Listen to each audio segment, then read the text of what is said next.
আসসালামু আলাইকুম। আমার নাম শাহরিয়ার হোসেন। আমি একজন এসইও এক্সপার্ট। আমার মনে হয় এই সার্চ ইঞ্জিন অপটিমাইজেশন বা এসইও কিংবা নিজেকে এসইও এক্সপার্ট ক্লেম করার দিন প্রায় শেষের দিকে। কেন এই বিষয় নিয়ে কথা বলছি? কারণ রিসেন্টলি গুগলের যে আপডেট, গুগল এতদিন হচ্ছে সার্চ ইঞ্জিন হিসেবে কাজ করতো। বাট এখন গুগল শুধু সার্চ ইঞ্জিন না, অলরেডি কিন্তু আমরা বেশ প্রায় 1 বছর যাবত দেখতেছি এআই ওভার ভিউ নামে একটা বিষয় চলে আসছে। তাই না? যে আমরা আগে কি করতাম, আগে সার্চ দিলে গুগলের হচ্ছে 10টা রেজাল্ট দেখাইতো, আমাদেরকে ব্লু লিঙ্ক দেখাইতো, মানে 10টা ওয়েবসাইট দেখাইতো। ওই ওয়েবসাইটগুলোতে ঢুকে ঢুকে দেন হচ্ছে আমরা আমাদের যে ডেটা বা যে তথ্য আমরা ইনফরমেশন খুঁজতেছি সেটা হচ্ছে বের করতাম। But things change. এখন কিন্তু আর হচ্ছে আমরা বিভিন্ন ওয়েবসাইটে ঘুরতে হয় না। আমরা গুগলে সার্চ দিলে আমাদের যে এআই ওভারভিউ নামে যে সেকশনটা চলে আসছে, নর্মালি সেখানে আমাদের অ্যান্সারটা পেয়ে যাচ্ছি। যার ফলে কি হচ্ছে, আমরা আগের মতো আর বিভিন্ন ওয়েবসাইটে ঢুকতেছি না। ওকে, এই জিনিসটাকে আরো ফার্দার মানে গুগল হচ্ছে আরো সামনের দিকে নিয়ে যাচ্ছে পুরোপুরি একটা এআই মোড। এই এআই মোডে তারা কনভার্ট করে ফেলতো অলরেডি। কিন্তু আমরা যদি গুগলে সার্চ দিই আমরা দেখি যে এখন এআই ওভারভিউর পাশাপাশি এআই মোড নামে একটা অপশন চলে আসছে। তো গুগলের প্ল্যান হচ্ছে সামনে তারা এই এআই মোডের দিকে চলে যাবে বা ফুললি হচ্ছে কনভারসেশনাল ইঞ্জিন করে ফেলবে এটাকে। যেমনটা হচ্ছে আমরা বলি যে এলএমস গুলা, তাই না? লার্জ ল্যাঙ্গুয়েজ মডেল যেগুলো আছে, for example ChatGPT, Gemini, Claude, এদের সাথে যে আমরা আসলে কথা বলতে বলতে অভ্যস্ত হয়ে যাচ্ছি, কুয়েরিজ বেসিসে কথা বলতেছি, যে আমি একটা কনভারসেশন করতেছি, আমার কি কি জানতে চাই, এটাকে কি বলে, বা টপ 5 এই থিংসটা আমাকে দাও, টপ 10 ডেস্টিনেশন আমাকে দেখাও। ঠিক আছে, যে বাংলাদেশে আমি ঘুরতে চাই, আমাকে টপ 10 ডেস্টিনেশন বলো, বাজেট সহ বলো। এই পুরো বিষয়গুলো হচ্ছে গুগল এখন নিজে প্যাক করতেছে। গুগল যেহেতু একটা ডেটা কোম্পানি, সো মেইনলি তারা ডেটা নিয়ে কাজ করে, তো তাদের কাছে হিউজ ডেটা আছে, তাই না? তো তারা যখন হচ্ছে আসলে এই সার্চ ইঞ্জিন মানে ট্রেডিশনাল সার্চ যে রেজাল্ট সেখান থেকে বেরিয়ে এসে এআই মোডে শিফট করতেছে, তখন আসলে আমাদের মতো আমরা যারা এসইও এক্সপার্ট আছি, আগে যেটাকে আমরা এসইও বা সার্চ ইঞ্জিন ফোকাস বলতাম, এখন হয়তো সেটাকে চেঞ্জ করতে হবে আমাদের। আমার মনে হয় এআইএসও, জিইও, হ্যাঁ, এই ধরনের টার্ম চলে আসবে আমাদের ক্ষেত্রে, যে জিইও এক্সপার্ট বা এআইএসও এক্সপার্ট। আই থিঙ্ক সবচেয়ে বেশি ডিলেমায় আছি আমরা, আইডেন্টিটি ক্রাইসিসে ভুগতেছে এই মুহূর্তে বলতে গেলে। যাই হোক, এই চেঞ্জগুলোর ফলে এখন কোয়েশ্চেন হচ্ছে, আম, এই যে চেঞ্জগুলো হবে, এই চেঞ্জগুলো হলে আসলে আমি এজ এ ওয়েবসাইট ওনার বা আমি as a SEO service provider, আমরা কি প্র্যাকটিস করবো, আমাদের কাজ কি হবে এখন? আগে তো হচ্ছে কিওয়ার্ডের জন্য অপটিমাইজ করতাম, কারণ মানুষ গুগলে যেটা লিখে সার্চ দেয় আমরা জানি ওটাই হচ্ছে কিওয়ার্ড। এই কিওয়ার্ডের জন্য যেন আমার রেজাল্টটা খুঁজে পাই, এই জন্য আমরা অপটিমাইজ করতাম। বাট এখন কি করব? এখন হচ্ছে এই কোশ্চেনগুলোর জন্য অপটিমাইজ করতে হবে। ফর এক্সাম্পল, কেউ একজন হয়তো এসে খুঁজতেছে একটা ইনফরমেশন, সে নর্মালি এ এর সাথে যেভাবে কথা বলে একটা কনভারসেশনাল বইতে, সে অনেকগুলো কোয়েরিজ বা কোয়েশ্চেন করে। এই কোশ্চেনগুলোকে আমাদেরকে হচ্ছে অপটিমাইজ করতে হবে, এর অ্যান্সারগুলোকে অপটিমাইজ করতে হবে, যে এই কোশ্চেনের ফলে যেন সবচেয়ে পারফেক্ট রেজাল্টটা আমার ওয়েবসাইটে থাকে। যেন যখন এলএমসে বা এআই মোডে কিংবা চ্যাট জিপিটি বলি বা যেখানেই বলি না কেন, যেখানেই মানুষ কোশ্চেন করবে, সে যেন সেই ইঞ্জিনটা যেন আমার ওয়েবসাইট থেকে রেজাল্টটা পুশ করে সেখানে দেখাতে পারে, বা আমার ইঞ্জিনটা যেন আমার ওয়েবসাইট থেকে যে রেজাল্টটা আছে সেটাকে সে ফিচার করে। আচ্ছা, এটা বিভিন্নভাবে করা যায়। একটা হচ্ছে আগে যেটা হইতো যে আমরা অনেক লং ব্লগ কন্টেন্ট লিখতাম, তাই না?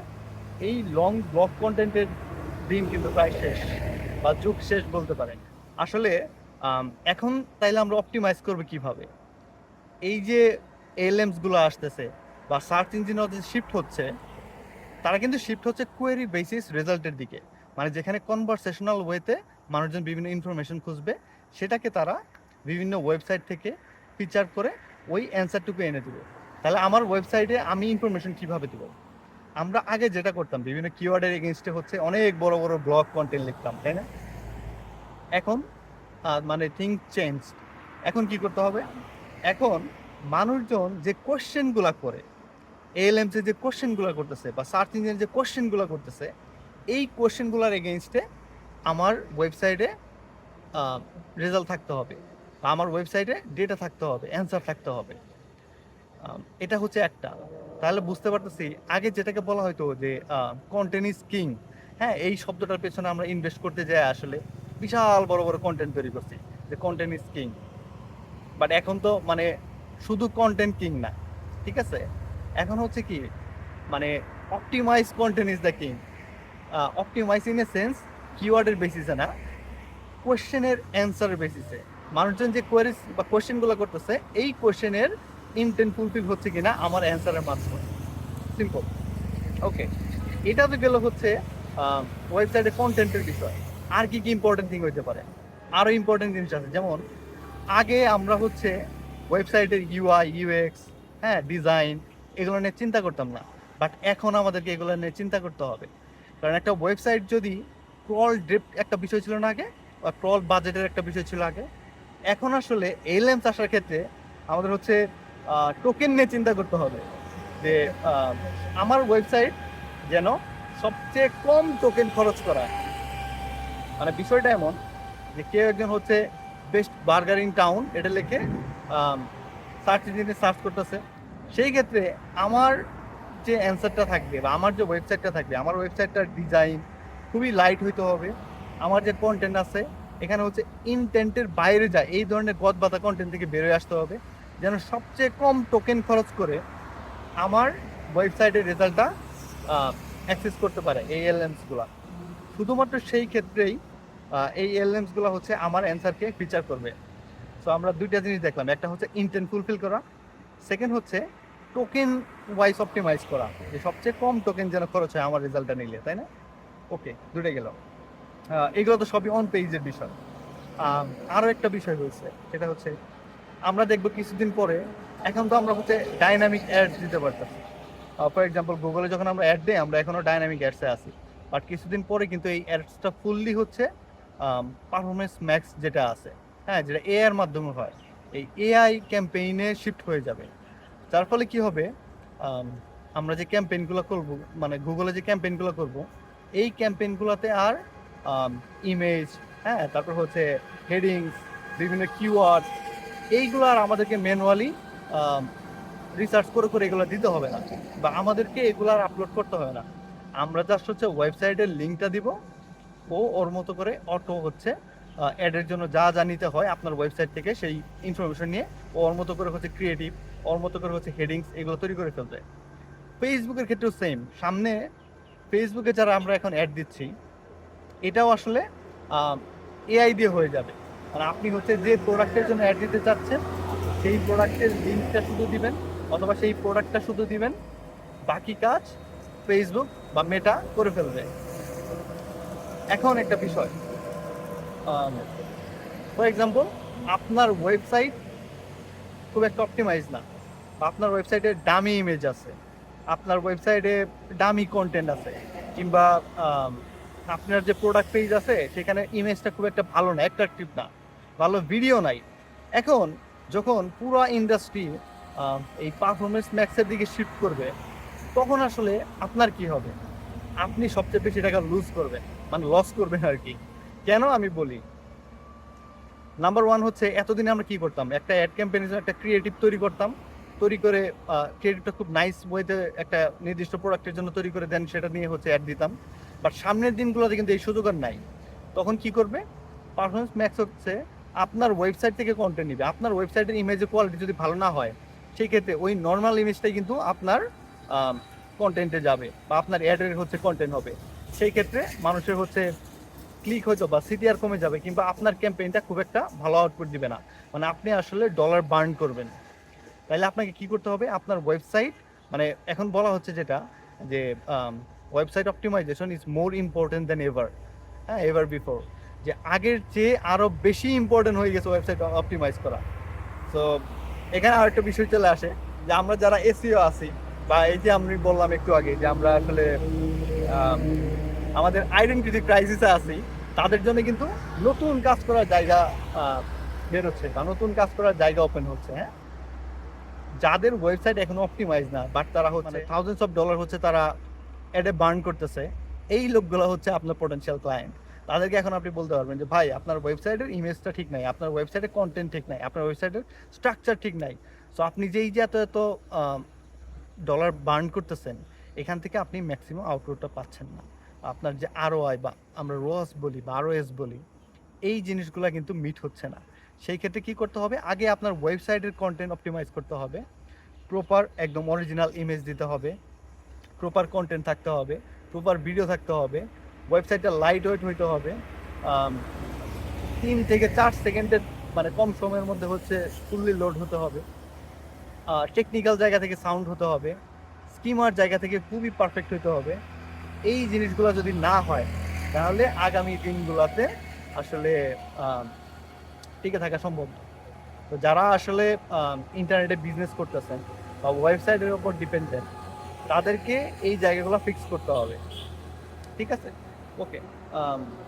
আরও কিছু ইম্পর্টেন্ট আপডেট আছে, যে কথাটা আমি একটু আগে বলতেছিলাম, যে আমরা তাহলে এই যে এলএমসগুলা বা যে সার্চ ইঞ্জিন শিফট হচ্ছে, এই যে এআই ওভারভিউ, এই রেজাল্টগুলোতে কিভাবে হচ্ছে আমরা আমাদের ওয়েবসাইটকে দেখাবো, আমরা আমাদের ব্র্যান্ডকে নিয়ে যাব। সেই ক্ষেত্রে আমি দুটা অলরেডি বলছি যেগুলো অন পেজের সাথে যায়। দেন অফ পেজ এসিওর আসলে কি হবে? হ্যাঁ, এখানে অন পেজ তো প্রথমত ইম্পর্টেন্ট, টেকনিক্যাল ইম্পর্টেন্ট। এবার তাহলে অফ পেজের ক্ষেত্রে কী হবে? অফ পেজ কি থাকবে না? অবশ্যই থাকবে। বিশেষ করে যেটা হয়েছে যে আসলে সিমেন্টিক এসিও যখন আসলো, তখন মানুষজন বলছে যে আসলে সিমেন্টিক এসিওতে আসলে ব্যাকলিঙ্কের প্রয়োজন হয় না, content is the king. But একটা মানে কমন সেন্স, হ্যাঁ, মানে খুবই মাথা কাটানোর প্রয়োজন নাই, সিম্পলি চিন্তা করেন আসলে ব্যাকলিঙ্ক কি? ব্যাকলিঙ্ক হচ্ছে একটা রিকমেন্ডেশন। আমরা একটা প্রোডাক্ট কেনার ক্ষেত্রে কি করি? কোনো একটা ইনফ্লুয়েন্সার কিংবা কোনো একটা মার্কেটার, হ্যাঁ, তার একটা ভিডিও দেখতেছি, সে হচ্ছে রিকমেন্ড করতেছে একটা প্রোডাক্ট, দেন ওটার প্রতি একটা ট্রাস্ট বিল্ড হয় আমাদের। বা আমরা দেখি যে আচ্ছা, এটা হয়তো খুবই রেপুটেটেড, যেহেতু বিভিন্ন বড় বড় সেলিব্রিটিরা এটা ইউজ করতেছে, দেন ওটা কিনি। ফর এক্সাম্পল, আমার হাতে একটা সানগ্লাস আছে, এই সানগ্লাসটা যদি সালমান মুক্তাদির প্রমোট করে, আমি হয়তো অন্যগুলো বাদ দিয়ে আমি এটাই পারচেস করবো, কারণ আমি এমন কাউকে দেখতেছি যাকে আমি রেগুলার দেখে অভ্যস্ত, যে খুবই ফেমাস, খুবই পপুলার, সে আমাকে রিকমেন্ড করতেছে এই সানগ্লাসটা। Same goes for backlink.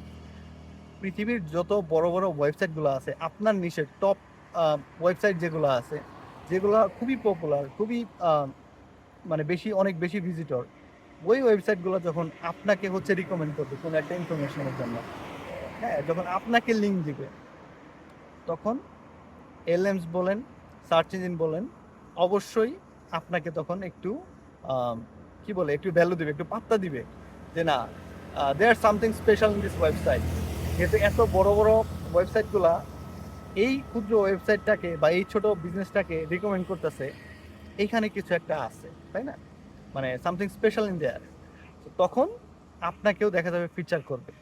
ঠিক আছে, এটা হচ্ছে একটা বিষয়।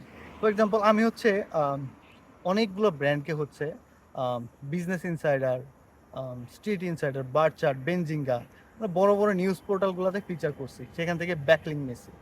যার ফলে কি হয়েছে, আমি দেখছি আমার নিজের case study, ChatGPT, Claude, Gemini, Perplexity, সব জায়গাতে আমার ওই ছোট বিজনেসটা ফিচার হয়ে গেছে, জাস্ট বিকজ আমি এই যে পৃথিবীর অনেক রেপুটেটেড পোর্টাল, যেগুলো বিজনেস ইনসাইডার, অনেক বড় পোর্টাল, তো সেখান থেকে যখন আমি রিকমেন্ডেশন নিচ্ছি বা সেখান থেকে আমি একটা কন্টেন্ট পাবলিশ করাইছি, সেখান থেকে একটা ব্যাকলিং পাইছি, তখন কিন্তু ইজিলি গুগল ওভারভিউ ফিচার হয়ে গেছি, চ্যাট জিপিটি, জেমিনাই, এই সকল জায়গায় হচ্ছে ফিচার হয়ে গেছে।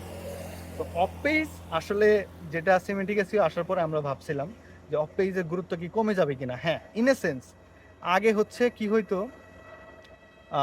খুবই লো কোয়ালিটি ব্যাকলিং, হ্যাঁ, low quality guest post, citation, directory, এগুলো করে হয়তো আমরা র্যাঙ্কে চলে আসতাম। বাট এখন কিন্তু আসলে কম্পিটিশনটা খুবই টাফ। এই কম্পিটিশনে ওই আগের গদ বাঁধা ব্যাকলিং করলে আপনি আসলে আপনার ওয়েবসাইটটা আরও নষ্ট করবেন। তো এখন যেটা হতে পারে, আমরা যেটাকে বলছি পিআর বা ডিজিটাল পিআর বলি, হ্যাঁ, এটা খুবই কাজে দেবে। আপনার নিচের অনেক বড় ওয়েবসাইট আছে, সেখান থেকে যদি একটা গেস্ট পোস্ট করাইতে পারেন, সেটা বেশ ভালো কাজে দিবে। আর এর বাইরে আপনার কন্টেন্টে কি বলে অরিজিনালিটি থাকতে হবে, হ্যাঁ, আপনার অথরিটি থাকতে হবে। আপনি আপনার ওয়েবসাইটে যে কন্টেন্টটা দিচ্ছেন এই কন্টেন্টটা অবশ্যই পার্সোনাল টাচ থাকতে হবে আপনার ওয়েবসাইটে। ওকে, এখানে আরেকটা বিষয় চলে আসে, আজকে অনেক বিষয়ে কথা বলতেছি বাই দ্য ওয়ে। আরেকটা বিষয় হচ্ছে যে তাহলে এই যে এত এত কন্টেন্টের কথা বলছেন, এই কন্টেন্ট কি আমাকে ম্যানুয়ালি হাতে টাইপ করতে হবে বা কন্টেন্ট রাইটারে লিখতে হবে, নাকি আমরা এআই দিয়ে লিখে ফেলতে পারবো? ওয়েল, গুগলের যদি রিসেন্ট আপডেটগুলো দেখেন, গুগল বলতেছে আপনি এআই দিয়ে কন্টেন্ট লিখতে পারবেন, হ্যাঁ, কোনো সমস্যা নাই, বাট কন্টেন্টটা ভ্যালু এড করতে হবে, কন্টেন্টে নতুন কিছু থাকতে হবে, ঠিক আছে? ধরেন আগে আমরা কি করতাম, লিস্টিক্যাল আর্টিকেল পাবলিশ করতাম যে টপ 10 গিয়ার, হ্যাঁ, ফর হাইকিং, এই টাইপের কন্টেন্ট আমরা অনেক দিতাম। তো সবাই তো বলতো যে আমারটা বেস্ট, মানে নিজের প্রোডাক্টটাকে 1 নম্বরে রাখতো, বাকিগুলোকে হচ্ছে 2 3 4 5 মানে 10-এর লিস্ট করতো, সবাই তো নিজেকে বেস্ট বলতেছে। তাহলে আসলে বেস্টটাকে, তো এআই কন্টেন্ট আসার ফলে যেটা হয়েছিল, আমরা সবাই আসলে এত এই ধরনের কন্টেন্ট মানে পাবলিশ করছি, যার ফলে এইখান থেকে আসলে মানে ট্রাস্টটা উঠে গেছে, অথরিটি উঠে গেছে। তাহলে এবার কি করতে হবে, কন্টেন্ট আপনি হাতে লিখেন, টাইপ করে লিখেন বা এআই দিয়ে লিখেন, ডাজেন্ট ম্যাটার, ম্যাটার করবে আপনার কন্টেন্টে ইউনিক কি ইনফরমেশন আপনি দিলেন। আপনি যে প্রোডাক্টটা নিয়ে কথা বলছেন বা যে সার্ভিসটা নিয়ে আপনি কথা বলছেন, সেইটার ইউনিক কি ফিচার সেখানে আছে, সেটার ইউএসপি কি, সেটার কি পার্সোনালাইজ টাচ সেখানে দিতে পারছেন। আরও একটা বিষয় আছে, যেমন আমরা আগে কম্পারেটিভ অনেক কন্টেন্ট দিতাম যে এ প্রোডাক্ট এ ভার্সেস প্রোডাক্ট বি, সেখানে অলওয়েজ আমার প্রোডাক্টটাকে আমি হচ্ছে বেস্ট বলে মানে হাইলাইট করতাম যে ওর চেয়ে এর চেয়ে কেন এ সেরা, প্রাইজিং হোক ফিচার হোক এগুলো বলতাম। এই যে কন্টেন্টগুলো, এগুলো কিন্তু আসলে ভ্যালু হারিয়ে ফেলছে এখন। তো এখন কন্টেন্ট হতে হবে আপনি যেন আপনার প্রোডাক্ট নিয়ে যত কনফিউশন থাকতে পারে মানুষের, যত কোয়েশ্চেন থাকতে পারে, যত কোয়েরিজ থাকতে পারে, এই কোয়েরিজগুলোর ইন্টেন্ট ফুলফিল করে এই ধরনের কন্টেন্ট। এখন সেটা আপনি চ্যাট জিপিটি দিয়ে জেনারেট করেন, নিজে লিখেন, বা আমরা যেটাকে বলি যে হিউম্যান টাচ থাকতে হবে, হিউম্যান টাচ রাখেন, ডাজেন্ট ম্যাটার। আপনার কন্টেন্টটা ভ্যালুয়েট করতেছে কিনা ইন্টারনেটে, এটা হচ্ছে ম্যাটার করবে। This is the thing. তো আমার মনে হয় এক ভিডিওতে এত কথা বলা আসলে ঠিক হচ্ছে না, অনেক লম্বা হয়ে যাচ্ছে। আজকে ফ্রাইডে, আমি সকালবেলা হাঁটতে বেরিয়েছিলাম, হাঁটতে হাঁটতে ভাবলাম একটু বসি একটু কথা বলি। আমার মনে হয় আগামী দিনে ভিডিও কন্টেন্টও খুব ভালো কিছু করবে। এখন যেমন রেডিট, সেখানে হচ্ছে ফোরামসে মানুষজনের কমেন্ট বা ফোরামসে আলাপ আলোচনা, এটা খুবই গুরুত্ব সহকারে দেখছে গুগল।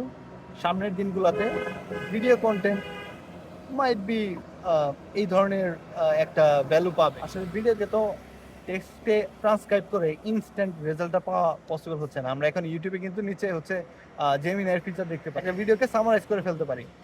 সো সামনের দিনগুলোতে যখন হচ্ছে এটা আরও বেশি হচ্ছে মানে প্রোঅ্যাক্টিভলি করা যাবে, যে ভিডিওর একটা সেকশন থেকে হয়তো আমি একটা কোয়েশ্চেনে অ্যান্সার করছি, মানুষ গুগলে যে যে ওই সেম কোয়েশ্চেনটা সার্চ করতেছে, আমার 30 মিনিটের ভিডিওর হয়তো 25 মিনিটের জায়গায় গিয়ে আমি ওই কোয়েশ্চেনটার অ্যান্সার করছি, এই জিনিসটা ক্যাচ করতে পারবে, তখন এই ইউটিউব ভিডিও অনেক বেশি ইম্পর্টেন্ট হয়ে যাবে।